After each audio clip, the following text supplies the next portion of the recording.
하늘에 오르사 전능하신 하나님 우편에 앉아 계시다가 저리로서 산자와 죽은 자를 심판하러 오시리라.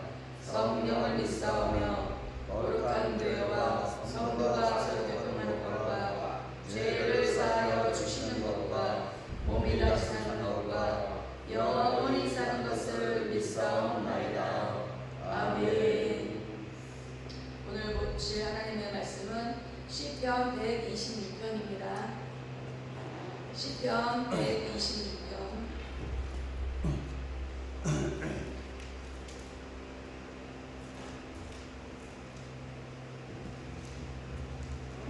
제가 가진 성경은 구약 897면입니다.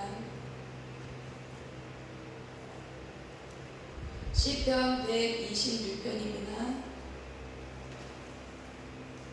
한 목소리로 서로 함께 합독하시겠습니다. 1절입니다. 여호와께서 시온의 포로를 돌리실 때에 우리가 꿈꾸는 것 같았도다. 그때 우리 입에는 웃음이 가득하고 우리 혀에는 찬양이 찼었도다. 열방 중에서 말하기를 여호와께서 저희를 위하여 대사를 행하셨다 하였도다. 여호와께서 우리를 위하여 대사를 행하셨으니 우리는 기쁘도다. 여호와여 우리의 포로를 남방 시내들 같이 돌리소서. 눈물을 흘리며 씨를 뿌리는 자는 기쁨으로 거두리로다. 울며 씨를 뿌리러 나가는 자는 정령 기쁨으로 그 단을 가지고 돌아오리로다. 아멘. 잠시 기도하시겠습니다. 하나님 감사합니다.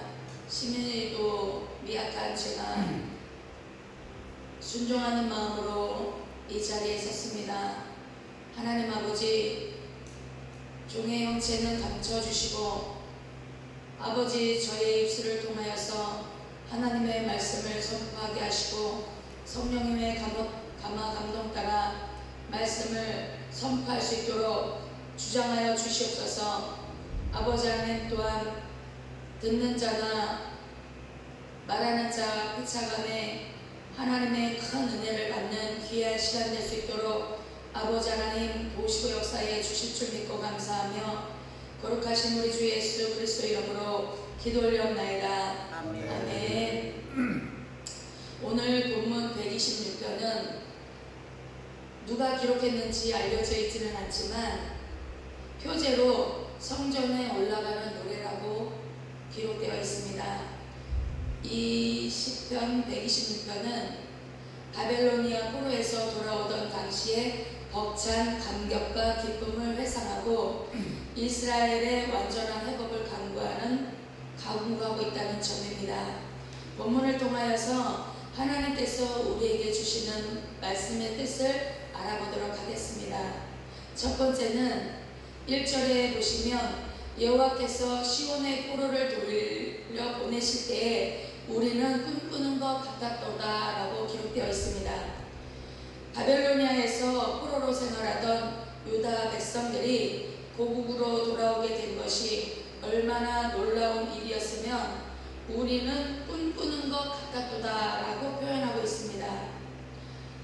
우리가 생각하지도 못했던 그런 일들을 당했을 때 이게 꿈이야 생시야 옆에 있는 사람 보고 나 좀 한번 꼬집어봐, 나 좀 한번 때려봐, 이런 경우가 있잖아요. 이렇듯이 이 유다 백성들이 그 포로 생활에서 예루살렘으로 돌아올 때 정말 이와 같은 그런 놀라운 일을 경험하고 고백하는 표현이라고 보고 있습니다. BC 539년에 이 배경을 살펴보면 BC 539년에 고레스 왕은 바벨로니아를 정복했습니다. 그리고 이듬해 BC 538년에 기환 조서를 내렸습니다. 그 감격적인 모습을 역대하 36장 23절에는 이렇게 증거합니다. 바사왕 고레스가 이같이 말하노니 하늘의 신 여호와께서 세상 만국을 내게 주셨고 나에게 명령하여 유다 예루살렘의 성전을 건축하라 하셨나니 너희 중에 그의 백성된 자는 다 올라갈지어다. 너희 하나님 여호와께서 함께 하시기를 원하노라 하였더라 라고 기록되어 있습니다. BC 537년에 수르바벨의 인도함을 따라서 49,897명의 사람들이 고국으로 돌아왔습니다. 이것이 1차 기환입니다. 그리고 79년 후인 BC 458년에 에스라의 인도로 2차로 돌아왔고요. 또 14년 후인 BC 444년에 느헤미야의 인도로 3차로 돌아왔습니다. 그래서 1차와 3차 간격이 93년의 간격이 있습니다.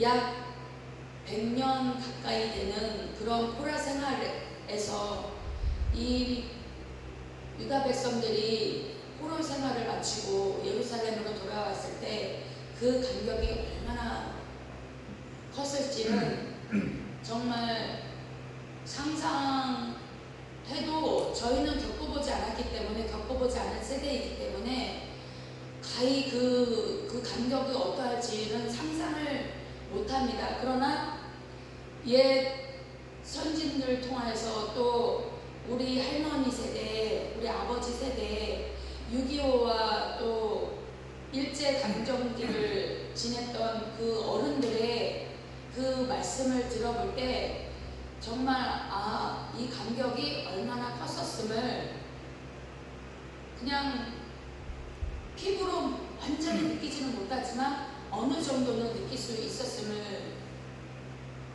있었잖아요. 네, 우리나라도 일제 36년 그 핍박 속에 지냈을 때 자기의 성도 빼앗기고 자기의 나라는 그런 주체를 가질 수 없는 이 억압된 생활을 하고 자유로고는 도무지 찾아볼 수 없는 그런 포로의 생활을 했지 않습니까? 그랬을 때 우리 선진들이 이 나라를 되찾고자 하는 그런 열정이, 그런 열망이, 또한 하나님께 대한 그런 간구의 기도가 얼마나 컸었으면 하나님께서 그 기도를 들으시고, 분명히 하나님께서 그 기도를 들으시고 우리나라를 그 일제 압박 속에서 해방시켜 주신 줄 믿습니다. 유다 백성들이 고국으로 돌아올 수 있었던 것은 여호와께서 시온의 포로를 돌리실 때라고 말하고 있습니다. 그것은 고레스 왕이 조서를 내린 것 같아도 그 배후에는 하나님의 은총과 섭리가 있었음을 말하는 것입니다. 우리 독립투사들도 보면 어저께 신영규 목사님께서 말씀하셨듯이 그 독립투사들 가운데는 정말 예수 그리스도를, 하나님 나라를 대망하고 고대하며 기다렸던 그 믿음의 선진들의 기도, 거의 70%나 되는 기독교인들이 있었기에, 그분들의 기도가 있었기에, 몸부림치는 기도, 정말 하나님께서 도와주시지 않으면 이 나라는 도무지 해방을 할 수가 없습니다. 자유를 누릴 수가 없습니다. 그 애타는 나라를 되찾고자 하는 그런 열망을 하나님께서는 그 기도를 결코 외면하지 아니하시고, 하나님께서 다른 나라를 통해서 역사하셨고, 6.25 전쟁 같은 경우는 큰 나라를 마음으로 움직여서 한 사람을 세워서 이 나라에 와서 도움을 주게 하고 여러 나라에 도움을 받게, 또 어느 나라는 참석하지 못하게 하여서 정말 그 의회에서 도장을 찍고 그래 그 나라를 도와야 돼 라고 할 수 있게끔 하나님께서 다 만드신 줄 믿습니다. 두 번째는 2절에 보시면 그때 우리 입에는 웃음이 가득하고 우리 혀에는 찬양이 찼었도다. 그때의 문 나라 가운데서 말하기를 여호와께서 그들을 위하여 큰 일을 행하셨도다 하였도다 라고 기록되어 있습니다. 그 뜻은 그때 우리 입에는 웃음이, 우리 혀에는 찬양이 가득하게 해주셨다라는 것입니다. 누가요? 하나님께서 우리 입에 웃음을, 우리 입에 웃음이, 그 다음에 우리 혀에 찬양을 하나님께서 하게 해주셨다라는 것입니다. 우리 얼굴에서 웃음과 찬양이 반복해서 터져 나왔다는 것입니다. 포로 생활에서 고국으로 돌아오게 된 일이 얼마나 기쁜 일인지 그 기쁨을 중단할 수 없다는 의미이기도 합니다. 또 하나는 웃음과 찬양이 가득 차게 해주셨다는 것입니다. 그것을 우리들이 만들어낸 것이 아니라 하나님께서 만들어 주셨다는 것입니다. 그래서 하반절에 보면 문 나라 가운데 말하기를 그들을 위하여 큰 일을 행하셨다라고 말합니다. 그것은 유다 백성들이 고백하는 말이 아닙니다. 문 나라 백성들, 하나님을 믿지 아니하는 그 이방 사람들이 보고 이것은 하나님이 하지 아니하고서는 도저히 사람으로는 할 수 없는 일이야 라고 이방 사람들이 오히려 이방 사람들을 통해서 하나님이 행하신 일들을 그들이 목도를 하고 그들의 입술로 고백하게 만드는 그런 장면이 아닐 수 없습니다. 얼마나 하나님께 영광되는 일이겠습니까? 우리도 우리 입술을 통하여서 하나님이 이 나라를 해방시켜 준 것은 그 강대국이 한 게 아니야. 그 강백들이 잘해서가 아니야. 그것은 하나님께서 그들의 마음을 움직이셨고 하나님께서 이 나라의 이 백성들이 그렇게 고통당하는 것을 원치 아니하시고 또 마음 아파하셔서 많은 사람들을 통해서 그들 사람을 통해서 하나님이 역사하신 거야. 우리 입술을 통해서 하나님의 영광을 드러내는 그러한 일들을 하라고 이렇게 기록되어 주신 것이 아닌지 다시 한번 제가 생각하게 되었습니다. 그래서 우리나라 인민족도 이렇게 건강하게 잘 살게 된 것은 정말 사람이 잘해서가 아니라 사람이 정치를 잘해서가 아니라 사람이 무엇을 잘해서가 아니라 그 하나님께서 잘 할 수 있도록 지혜를 주셨고 또 잘 할 수 있도록 사람을 통해서 사람들의 마음을 움직여서 이 나라를 도울 수 있도록 만들어 주셨다는 것을 우리 입술을 고백하여서 하나님께 영광 돌리며 무엇 백성 하나님을 믿지 않는 그 백성들도 정말 그런가? 그래 맞아. 이것은 신이 아니면 할 수 없는 일이야. 사람으로서는 할 수 없는 일을 그래 저분들이 믿는 그 하나님이 하셨을 거야 라고 이방 백성들이 고백할 수 있게 우리가 그렇게 만들어야 되지 않을까.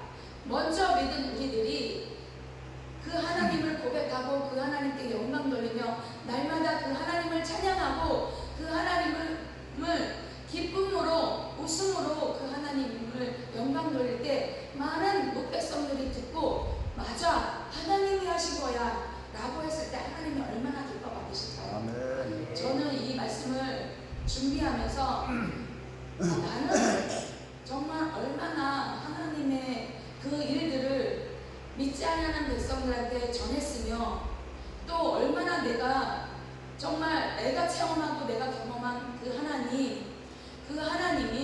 하나님을 얼마나 드러내며 하나님을 소개하고 우리 하나님은 이러신 분이야. 이 하나님이 얼마나 신실한 분이신지 여러분들 아세요? 제가 믿는 그 하나님 여러분도 믿어보세요 라고 얼마나 얘기를 했었을까. 회개를 했습니다.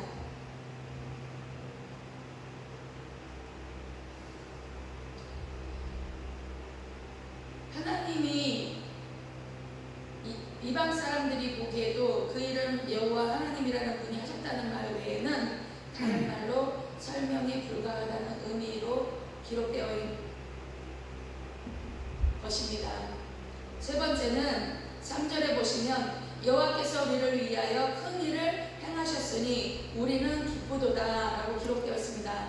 유다 백성들이 하나님께서 이방인들도 깜짝 놀랄만한 큰 역사를 자신들을 위해 행하신 것을 단격하는 것입니다. 이방 사람들도 말을 하였지만 유다 백성들도 하나님께서 우리를 위하여 대사를 행하셨다, 큰 일을 행하셨다, 이렇게 말을 하고 있는 것을 볼 수 있습니다.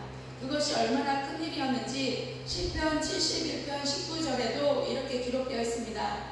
하나님이여 주의 의가 또한 지극히 높으시니이다. 하나님이여 주께서 대사를 행하셨사오니 누가 주와 같으리까 라고 말합니다. 그런데 이것도 정말 큰일이지만 이것보다도 비교할 수 없는 더 큰 일을 행하셨지 않습니까? 그것은 무엇이냐면 하나님의 독생하신 그 아들을 우리의 죄를 대신하여서 이 땅에 죄 없는 그분을 이 땅에 보내셔서 그분이 우리 죄를 감당하시고 십자가에서 그 율법의 요구대로, 율법은 죄는 죄의 값은 사망이라고 기록되어 있습니다. 그 죄의 값은 사망인 그 모든 육체가 죄로 인하여 죽을 수밖에 없는 그것을 죄 없는 그분이 오셔서 그 죄를 율법의 요구대로 다 그 죄를 끌어안으시고 당신의 몸은 자신의 그 몸으로 우리의 모든 죄를 끌어안으시고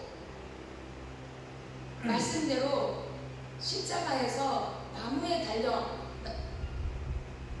나무 아래에 있는 자마다 다 저주 아래에 있다라고 했었잖아요. 그래서 그 나무에 달린 자는 저주를, 제일 유대의 큰 형벌은 십자가에 못 박는 게 제일 저주받은 형벌이라고 해서 그 저주를 예수님께서 십자가상에서 다 감당하셨잖아요. 그거보다 큰 일이 어디 있겠습니까? 우리가 그 하나님의 그 크신 사랑으로 말미암아 그 하나님의 거룩한 그 뜻이 그 예수님을 하나님의 대사로 보내셔서 그 일을 감당하신 그 예수 그리스도께서 십자가상에서 죽으시고 3일 만에 부활하시면서 우리에게 그리스도 예수로 자정하셔서 또 성령님으로 오셔서 자정하시면서 날마다 우리를 인도하시고 우리를 떠나지 아니하시고 임마누엘 해주시겠다는 그 약속을 지켜주시는 일보다 더 큰 일이 어디 있겠습니까? 네. 우리는 날마다 감사할 일밖에 없어요. 저 죽어가는 영혼들을 볼 때 얼마나 안타깝고 불쌍해요. 우리 형제들 가운데 믿지 않은 형제도 있어요. 또 믿음의 형제 가운데도 또 집안의 탕자처럼 정말 하나님을 하나님됨으로 예수 그리스도가 나의 그리스도가 되셔서 임마누엘 되신 그 성령님이 함께 하신다는 것을 전혀 알지 못한 채 그저 종교 생활하며 지내고 있는, 하나님의 그 사랑을 깨닫지도 알지도 못한 채 지내고 있는 그런 분들이 얼마나 많습니까? 우리만이라도 정말 하나님의 그 사랑이 얼마나 큰지, 그 하나님이 얼마나 큰 일을 우리에게 행해 주셨는지 그것을 알고 날마다 감사하는 저와 여러분이 되시기를 바라겠습니다. 아멘.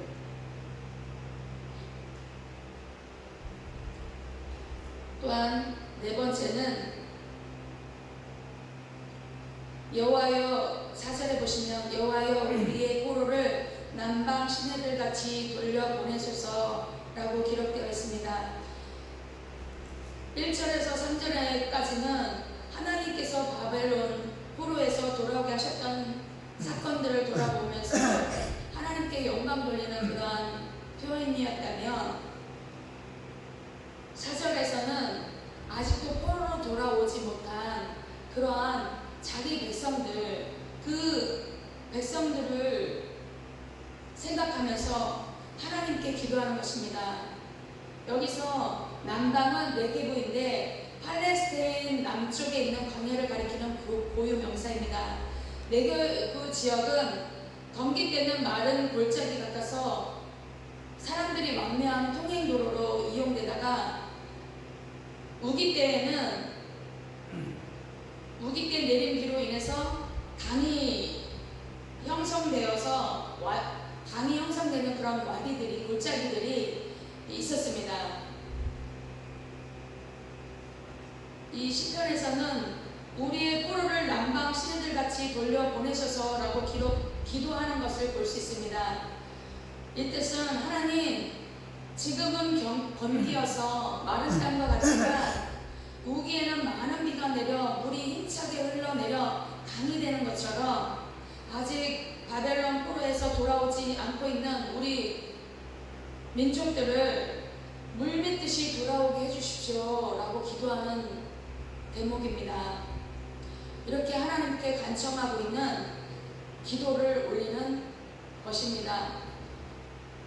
이들은 자기만 돌아와서 기뻐서 뛰는 것이 아니라 남아있는 그 민족들을 위해서 기도하고 있다는 것입니다.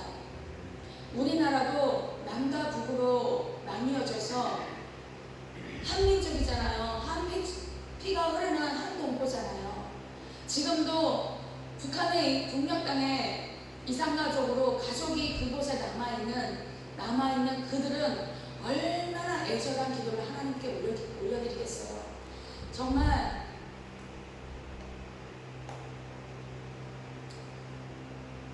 그 바디메오처럼 하나님, 다윗의 자손 예수여, 나를 좀 불쌍히 여겨주세요. 예수님, 저는 예수님을 만나지 않으면 나의 모든 문제는 해결될 수가 없습니다. 나의 인생의 해결자 대신 예수여, 나를 좀 불쌍히 여겨달라고 외쳤던 그 기도, 지금 작금의 시대에는 이러한 애절한 기도가 없는 것 같아요. 저부터도 예전에 정말 문제가 있으면 하나님 앞에 기도하고 끌어안고 기도하면서 그 문제가 해결될 때까지 정말 하나님, 내 이 문제를 해결해 주시지 않으면 야곱 강가에서 하나님, 내 이 문제를 해결해 주지 않으면 나는 당신을 놓지 않겠습니다. 내 문제를 해결해 주세요. 나는 이걸 해결해 주지 않으면 나는 죽을 수밖에 없습니다. 간구하고 애처하고 얼마나 끌어안고 했으면 나는 가야 되니까 놔라. 그래도 놓지 않고 끝까지 매달렸을 때 쳐서 황금뼈를 어그러뜨렸던 것처럼 가야 되니까 어쩔 수 없이 황금뼈를 쳐서 어그러뜨려서 놓게 하는 것처럼 하나님이 결국에는 아이고 영미야, 너 이렇게 기도하는데, 너 그런 애절한 기도를 하는데 내가 안 들어줄 수가 없다. 가부가 날마다 와서 나의 원한을 좀 풀어달라고 간청하게 했을 때 내가 당신의 간청함으로 인해서 들어주지 않을 수 없다라고 얘기했던 것처럼 우리 하나님이 우리의 기도를 드렸을 때 안 주시고는 배길 수 없도록 말씀을 붙들고 하나님의 약속이 이렇잖아요. 아버지가 이렇게 말씀하셨잖아요. 그러니까 아버지 약속대로 주세요. 해주세요. 이렇게 요청할 수 있지 않겠습니까? 우리도 정말 하나님은요, 눈물의 기도, 하나님의 약속을 붙들고 기도하는 그것을 꼼짝 못하세요. 제 경험에 비해서는 하나님 그냥 막 마구잡이로 아버지 그냥 떼쓰면서 이렇게 하는 것보다는 약속의 말씀을 붙들고 하나님께서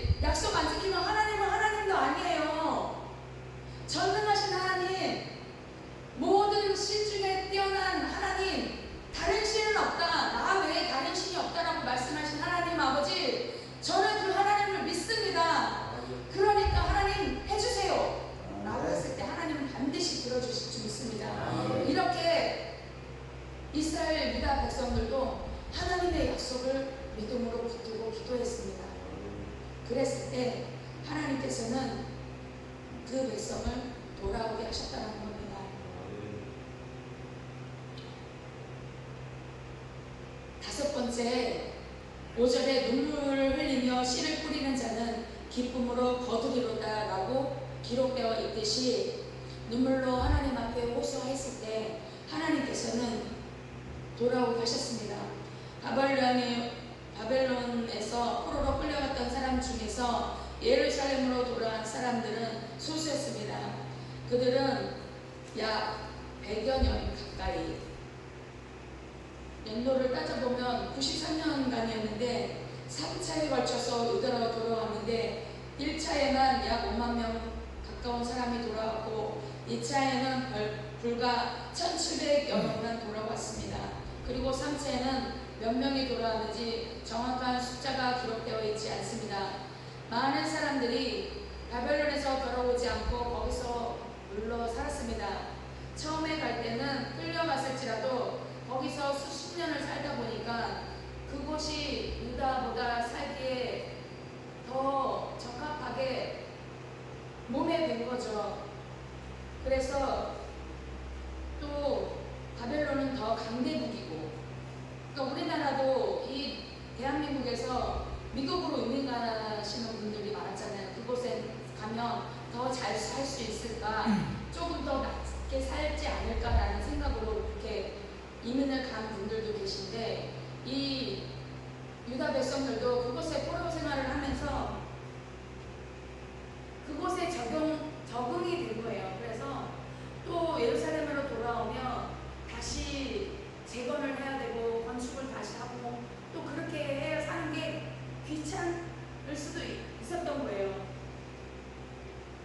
그렇게 살았던 그들이지만 이 예루살렘에 돌아와서 그래도 하나님의 선동포이기 때문에 함께 모여서 하나님을 예배하는 그것을 바랐던, 예루살렘에서 돌아왔던 그들이 아직도 돌아오지 않고 있는 그들을 위해서 기도했던, 그 형제들을 위해서 기도했던 그 모습을 볼 수 있습니다. 또한 우리나라에서 이산가족으로 헤어져서 지내고 있는 이주민들을 보면 정말 그들은 정말 매일마다 이 눈물로 기도를 하는 것을 볼 수 있었어요.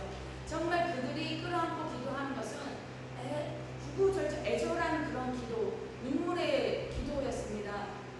그리고 북녘 땅에서도 정말 하나님 나라를 대망하면서 눈물로 기도하는, 정말 예배를 마음껏 하나님 앞에 드리기 원해서 자유를 달라고 하나님 앞에 기도하는 그들의 기도, 그 기도가 저희들에게도 필요하다고 봅니다. 우리는 이 땅에서 자유를 마음껏 누리고 있지만 정말 북녘 땅에 있는 저들은 자유를 누리지 못하며 억압되고 갇혀있고, 그 다음에 감시 속에서도 하나님을 마음껏 예배하지 못하는 그것 때문에 하나님을 마음껏 예배하고 마음껏 목 놓아 찬양하고 마음껏 정말 대내적으로 이렇게 하나님 앞에 예배드리고 하는 것을, 자유를 갈망하는 그들의 기도, 우리의 기도가 되지 않아야 될까 싶습니다. 우리는 자유를 누리고 있지만 정말 자유 속에서 자유가 아닌 갇혀있는 신앙생활을 하고 있지는 않은지 돌아봐야 될 때이며, 또 하나님 앞에 정말 많은 사람들이 코로나로 인해서 하나님을 떠나고 등지고 정말 편하다라는 편리주의가 되어서 그 자유가 방종이 되어서 어느 날부터인가는 하나님 앞에 예배당에 나오지 않고 집안에서 미디어를 켜놓고 잠옷바람으로 때로는 먹어가면서 힘이덕 얘기해가면서 그렇게 예배를 드리고 있지는 않은지, 정말 우리의 중심이 어디를 향하고 있는지, 우리의 편안한 편리함으로 가고 있지는 않은지 다시 돌아봐야 되지 않아야 될 때인지를 돌아봐야 될 때라고 생각합니다. 또한 그들을 위해서 우리만 나와서 이렇게 예배한다고 해서 다가 아니라 정말 그렇지 못한 그들을 위해서 정말 하나님이 하나님됨을 우리가 나스린으로서 하나님 앞에 갇혀진 자인데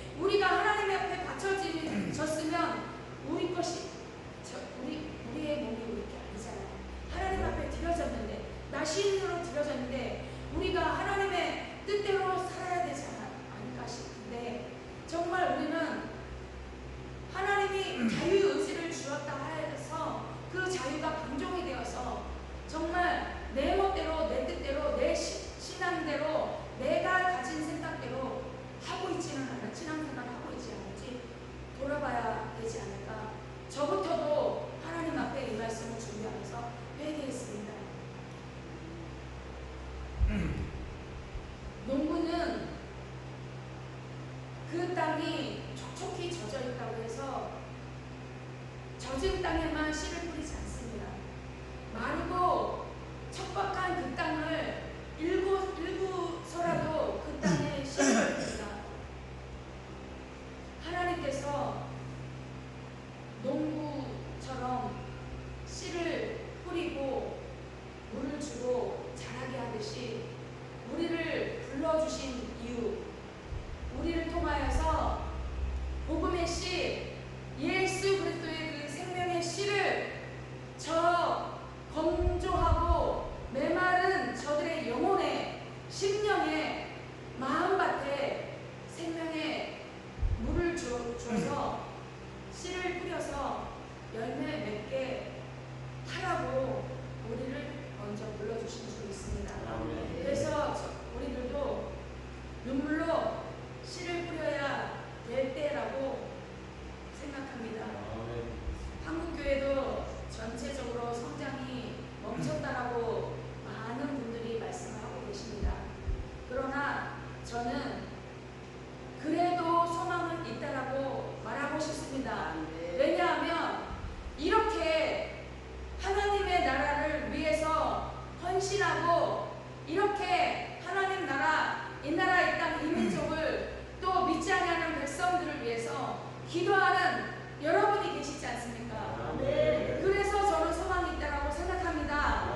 우리 한국교회 다시 일어날 것입니다. 하나님은 우리 한국교회를 절대 포기하지 않으시고 정말 의로운 오른손, 거룩하신 하나님 손, 모든 것을 행할 수 있는 그 손으로 붙들고 사용하실 줄 믿습니다. 그래서 우리를 통하여서 그 하나님의 복음의 천국 복음의 씨를 뿌릴 수 있도록 저와 여러분을 불러주신 줄 믿습니다. 또한 6절에는 결론을 맺겠습니다. 울며 씨를 뿌리러 나가는 자는 반드시 기쁨으로 그 단을 가지고 돌아오리로다라고 기록되어 있습니다.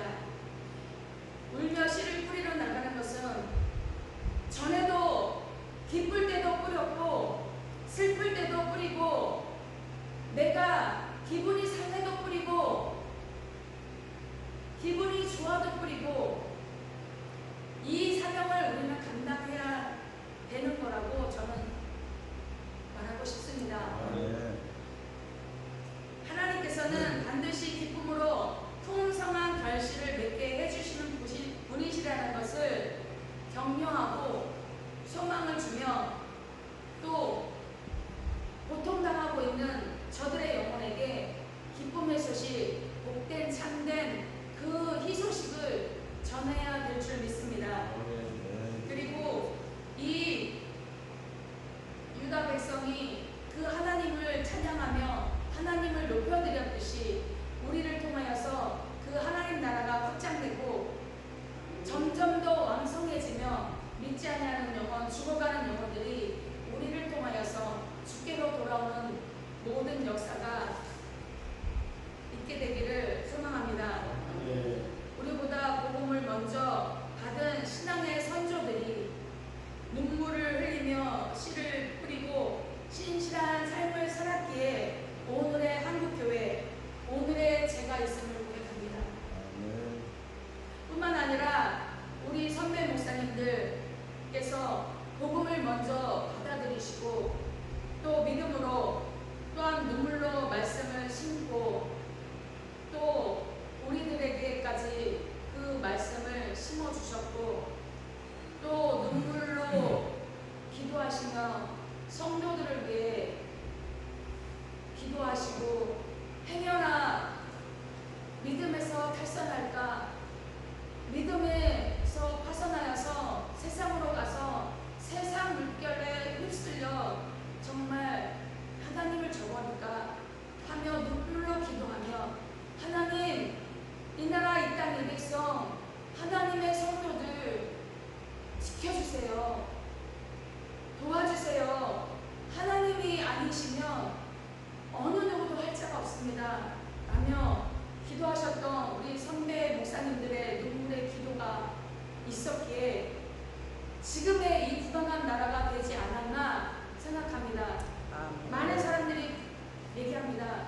된다라고 했을 때 굽히지 아니하고 나는 죽으면 죽으리라 일사각오로 하나님을 전파하지 않을 수 없다. 나는 하나님의 그 복음을 들었기 때문에 그 복음을 전하지 않을 수 없다 라고 얘기하며 그 박힌 그 기둥으로 박힌 곳을 한 발자국 한 발자국 걸어가면서도 하나님께 그 찬양을 올려드리며 기쁨으로 초계와 같이 그 목숨을 버렸던 그 선진들의 그 복음의 전달자들이 없었다라면 지금의 어떻게 우리 교회가 선장할 수 있었으며 우리 교회가 있었겠습니까? 아멘. 저는 감히 말하고 싶습니다. 이런 희생의 정신, 희생의 사랑이 예수 그리스도부터 오셨던 그 희생의 사랑이 그분들 속에서 역사하게끔 하셨고 그분들을 통하여서 이 복음이 전파되고 해서 지금의 오늘의 저에게까지 들려졌고 제가 그 복음을 받음으로 인해서 믿음이 생겨서 하나님을 믿고 그 하나님이 정말 나의 구원자 그 예수 그리스도가 나의 구원자로 오셔서 나의 모든 죄를 담당하시고 죽으시고 3일 만에 부활하셔서 다시 또한 성령님을 보내셔서 나는 너와 세상 끝날까지 함께 할 거야. 네가 슬픔이 있든 아픔이 있든 괴로움이 있든 상관없어. 네가 무슨 죄를 지었건 나는 상관이 없어. 나는 너와 함께 할 거야. 아멘. 쓰러져 있는 그 자리에 나도 너와 함께 아픔을 같이 하고 고통을 같이 하고 나는 너를 떠나지 않을 거야. 말씀하셨던 그 하나님이 내 속에 와서 계시기 때문에 저는요 하나님을 떠날 수 없습니다. 어떠한 핍박이 온다 할지라도 하나님을 떠날 수가 없습니다. 그랬던 선진들의 밟아왔던 그 자치가 있었기 때문에 우리 고건능 목사님이 저에게 들려주셨던 그 하나님, 그 하나님의 그 역사들, 예수님이 걸어왔던 그 발자취들을 고건능 목사님 통해서 제가 들었고 받았고 그 하나님이 역사하셔서 저의 믿음을 지켜주셨기 때문에 아멘.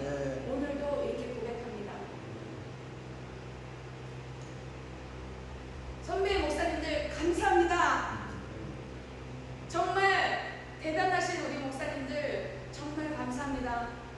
또한 저도 그 선배님들의 그 신앙을 이어받아서 우리 후손들에게 똑같이 가르치고 전하겠습니다. 저와 같이 그렇게 모두들 다짐하며 하나님 앞에 살아가는 저와 여러분이 되시기를 간절히 소망합니다. 마치겠습니다. 하나님 감사합니다. 오늘도 하나님께서는 우리를 통하여서 하나님 나라가 확장되기를 원하시고 또 많은 믿음의 사람들이 돌아오기를 원하시고 죽어가는 영혼, 잠자는 영혼을 깨우기 원하시는 줄 믿습니다. 하나님 아버지, 하늘이 미랄이 떨어져 죽지 아니하면 썩지 아니하면 그대로 있고 그 미랄이 떨어져 썩어 죽으면 많은 열매를 맺는다고 하셨습니다. 하나님 아버지, 오늘도 우리의 육신의 생각을 쳐서 걱정시키며 죽이며 아버지 하나님의 영의 생각으로 바꿔주셔서 정말로 그 하나님 그 복음의 씨를 오늘도 눈물로 뿌리고 또 아버지 하나며 눈물로 씨를 뿌릴 때 하나님께서는 기쁨으로 그 단을 거두게 하시는 분은 하나님이신 줄 믿습니다. 오늘도 그 하나님의 명령에 따라 순종하기 원하오니 주여 우리를 붙들어 사용하여 주시옵소서. 그리하여 하나님께 큰 영광이 되며 우리에겐 참된 기쁨이 될 수 있도록 도우시고 역사해 주실 줄 믿고 감사하며